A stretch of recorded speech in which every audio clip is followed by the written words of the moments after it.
지금 가장 핫한 이 뉴스에 대해서 한번 이야기를 해보고 가도록 하겠습니다. 아마 이 이야기의 중심은 바로 이겁니다. 아르케고스 캐피탈로 인해서 지금 대규모 블록들이 나와서 미국이 휘청했어요. 주가가. 네, 그 이슈에 대해서 과연 어떤 일이 있었는지, 그리고 어떤 이 사건에 대해서 우리가 어떻게 받아들여야 되는지, 뭐 그 부분을 제가 설명해 드리려고 해요. 아르케고스 캐피탈, 이 회사는 한국계 미국인 황성국 씨, 미국 이름으로 이제 빌황이라고 얘기를 하는데, 제가 황씨인데 저하고는 관련이 없습니다. 네. 자, 황성국 씨, 이분이 설립한 패밀리 오피스 성격의 헤지펀드예요. 굉장히 공격적인 펀드를 헤지펀드라고 얘기를 하는데, 자, 이 헤지펀드를 운영하고 있는 게 이제 황성국 씨. 자, 그런데 여기서 모르는 단어가 나와요. 패밀리 오피스. 네, 패밀리 오피스. 자, 이 패밀리 오피스란 부유한, 부자들이죠, 부자들. 네, 부유한 투자자들에게 개인이라든지 가족 단위로 서비스를 제공하는 개인 자산관리 자문회사를 바로 패밀리 오피스라고 얘기합니다. 자, 그렇다면 이 황성국 씨는 어떤 사람이냐? 빌황. 과거의 타이거 매니지먼트의 헤지펀드의 전설이라고 불리는 줄리언 로버트슨의 제자입니다. 이런 사람이 있다라고만 보시면 돼요. 굉장히 유명한 사람이에요. 줄리언 로버트슨. 이 조지 소로스만큼 유명하신 분이에요.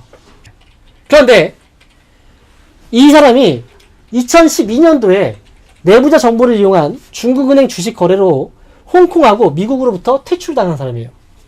그런데 패밀리 오피스를 통해서 이 퇴출된 이 규제를 벗어나서 투자 운용을 했던 거예요.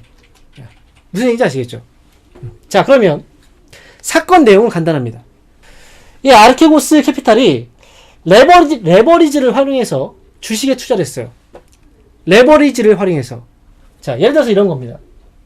내가 만약에 1억이 있는데 돈을 빌려서 내가 한 5억 정도의 주식에 투자를 한 거예요. 나머지 4억 빌린 거죠. 어디서 빌렸을까요? 금융기관에서 빌린 거예요. 내 돈 이상을 투자했다는 거죠. 여러분들이 신용거래 알죠? 신용거래. 내가 갖고 있는 돈보다 더 많은 돈을 빌려서 투자하는 거. 네, 그걸 바로 레버리지를 활용해서 투자했다라고 얘기를 하거든요. 그런 식으로 해서 빌려가지고 비아콤, 바이두, 디스커버리 이런 회사에 투자를 했던 겁니다. 자, 여기서 문제가 됐던 건 뭐냐면 결국은 빌렸잖아요. 빌려서 돈을 투자했잖아요. 근데 예를 들어서 이렇게 봅시다. 1억을 빌려서 주식을 2억 샀는데 50% 손해가 나버리면 나는 내 돈 날라가 버린 거잖아요. 근데 만약에 여기서 더 떨어져 봐요. 그럼 이거 남 돈까지 날리는 겁니다. 그죠? 이 남이 뭡니까? 이 남이 은행이에요, 은행. 은행에서 돈을 빌려줬잖아. 은행에서. 그런데 이 돈을 이 사람이 날리게 그냥 놔두겠습니까? 아니겠죠, 그죠? 그래서 마이너스 50%가 아니라 마이너스 30% 정도가 되면, 이 정도가 되면 더 떨어졌을 때 내 돈까지, 은행 돈까지 날려버릴 수 있으니까 얘한테 얘기를 하는 거예요. 야, 너 이거 더 떨어지면 내 돈까지 날라갈 텐데 그러면 안 되니까 너 돈 더 채워 넣어 라고 얘기를 했던 거예요. 그런데 얘가 돈이 없던 거죠. 돈이 없었어. 나 돈 없어. 뱉지? 이렇게 돼버린 겁니다. 어떻게 됩니까? 그래? 그럼 얘는 손해보면 안 되잖아요. 그럼 네가 갖고 있던 주식 그럼 다 팔아버릴게 라고 해서 다 팔아버린 겁니다. 무슨 얘기인지 아시겠죠? 그래서 결국은 주가 하락 때문에 IB, 이 투자은행에서 마진콜 추가로 돈을 더 내, 우리 돈까지 손해볼 수 있으니까 이라고 얘기를 했어요. 그런데 얘는 뭐라고 했습니까? 이 황성국 씨는 나 돈 없어. 나 돈 없어. 어떻게? 나 돈 없는데 어떻게? 알아서 해. 그러니까 은행들은 이 돈을, 투자금을 회수하기 위해서 갖고 있던 주식, 아르케고스 캐피탈이 운영하고 있는 이 펀드, 이 헤지 펀드의 돈을, 주식을 싹 다 팔아버린 거예요. 무슨 얘기인지 아시겠죠? 이해되십니까? 대규모로, 이 펀드 갖고 있는 그 물량들이 대규모로 매도가 나오니까 주가는 어떻게 해요? 밀릴 수밖에 없는 거죠. 대량 매도가 바로 블록딜이라고 얘기를 하거든요. 여기에 담겨있던 종목들이 뭐가 있었냐면, 어떤 기업들이냐면, 바로 이 기업들이에요. 금요일날 발생했던 거고, 지금 이 비아컴이라는 회사거든요. 비아컴. 자, 어때요? 그 전에 주가 이렇게 빠져버리니까, 이때가 금요일입니다. 금요일날. 금요일날 발생했던 사건이거든요. 금요일날 갖고 있던 물량들이 싹 다 팔아버린 거예요. 이 비아컴이라는 회사도 역시 그 펀드에서 갖고 있던 그런 주식이었고, 그리고 또 디스커버리 마찬가지죠. 떨어지니까 못 버티는 거죠. 왜냐면 내 돈보다 거의 5배 정도의 레버리지를 사용해서 투자했으니까 이렇게 흔들리면 못 버티는 거예요. 빌린 돈까지 손실을 볼 수 있으니까. 그래서 주가가 급락이 나왔던 거죠. 자, 또 어떤 회사가 있습니까? 바이두 마찬가지죠. 주가가 급락이 나왔죠. 그죠? 그런데 희한한 점이 있죠. 희한한 점이.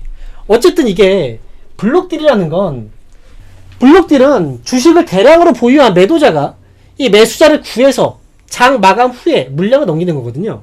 여기서 뭐예요? 장 마감 후. 그런데 이 블록딜이 언제 나왔습니까? 금요일날 장 마감 후에 나온 게 아니에요. 장중에 나와버렸어요. 장중에. 왜 장 마감 후에 블록딜을 하냐면, 대규모 물량들이 쏟아져 나오면 주가에 영향을 주거든요. 급락이 나오잖아요, 주가가. 그래서 이걸 방지하기 위해서 장 끝나고 나서 물량을 넘겨요. 그런데 이번에는 장중에 나와버렸단 말이죠. 그래서 급락이 나와버렸거든요. 왜 그랬을까? 지금 안 팔면 당장 손해를 보니까. 그래서. 왜냐면 얘네가 레버리지를 5배 이상을 레버리지를 활용했거든요. 그러니까 주가가 급락이 나오고 있잖아요. 그리고 시장이 계속 흔들리고 하니까, 기술주도 막 빠지고 흔들리고 하니까, 지금 이거 장 마감 후에 하면 내 은행에서의 돈까지 이거는 마이너스가 될 수 있기 때문에, 손해를 볼 수 있기 때문에, 그래서 장중에 그냥 눈치싸움으로 빨리 던져버린 거예요. IB은행에서. 무슨 얘기인지 아시겠어요? 자, 근데 웃긴 게 얘네들은 빨리 던졌어. 노무라는 못 던졌어요. 피해액만 지금 2.3분조 원이래. 바로 같이 던졌어야 되는데 얘네들이 던질 줄 몰랐죠. 그러니까 던지면서 막 받으니까 얘네들은 그냥 당해버린 거야. 노무라는. 지금 2.3조 원 손실. CS 같은 경우에는 크레딧 스위스 얘는 4.6조 원. 난리 났죠. 난리 났어. 더 추가적으로 다른 은행들도 더 있을 거예요. 그것도 지금 추산이 나올 겁니다. 그러니까 눈치 싸움에서 얘네가 밀린 거죠. 노무라하고 CS하고. 참 웃긴 거예요. 그리고 지금 황성국 씨는 잠적했습니다. 잠적했습니다. 절대 손해보지 않아. 자, 그런데 이게 왜 이 이슈가 우리한테 주는 교훈이 뭘까요, 여러분? 단순하게 그냥 이런 일이 있었다? 여기서 끝나면 그냥 뭐 남들하고 똑같이 되는 거잖아요.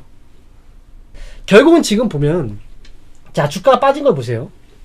이 바이두도 그렇고 주가를 보세요. 많이 올라간 종목이죠. 순식간에 빠져버렸죠. 비아컴 어때요? 정말 많이 올라갔어요. 주가가 순간 확 흔들리면서 거의 쭉 밀려버린 거죠. 자, 그리고 또 디스커버리, 이 종목도 역시 굉장히 많이 올라간 종목입니다. 여기서 의미하는 바는 많이 올라간 종목들이 갑자기 투매가 나오는 거예요. 지금 무너지기 시작하는 거예요. 하나씩. 이 종목들이 지금, 이 종목들 말고도 분명히 많은 헤지펀드들에서 다른 종목들도 투자가 들어갔을 거 아닙니까? 그죠? 결국은 기관 쪽에서 신용도, 헤지펀드 이쪽에서도 신용이 털리잖아요. 흔들면서. 고가권에 있는 종목들이 위험하다는 거예요. 지금 위험 신호가 나오고 있는 거예요. 고가권에 있는 종목들이 현재 위험 신호가 나오고 있다는 거예요. 미국에서. 우리나라도 역시 마찬가지인 거예요. 이제 그래서 많이 올라간 종목들을 조심할 필요가 있다는 거예요. 무슨 얘기인지 아시겠습니까? 그리고 또 한 가지. 지금 보면 미국에서 이 상황이 여기서 끝나는 게 아니에요. 여파가 또 옵니다. 갖고 있던 종목들이 한두 종목이 아니겠죠. 그리고 관련된 그 IB들이 한두 개가 아닐 거예요.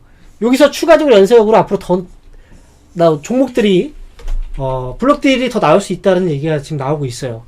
그러면 또 역시 증시가 단기적으로 흔들릴 수 있겠죠. 그리고 이 흔들릴 때 어떤 종목들한테 경고가 올까요? 역시 많이 올라간 종목들, 급등 종목들. 그죠? 그러니까 지금은 어떤 상황입니까? 우리가 공격적으로 막 퍼부어야 되는 그런 시기입니까?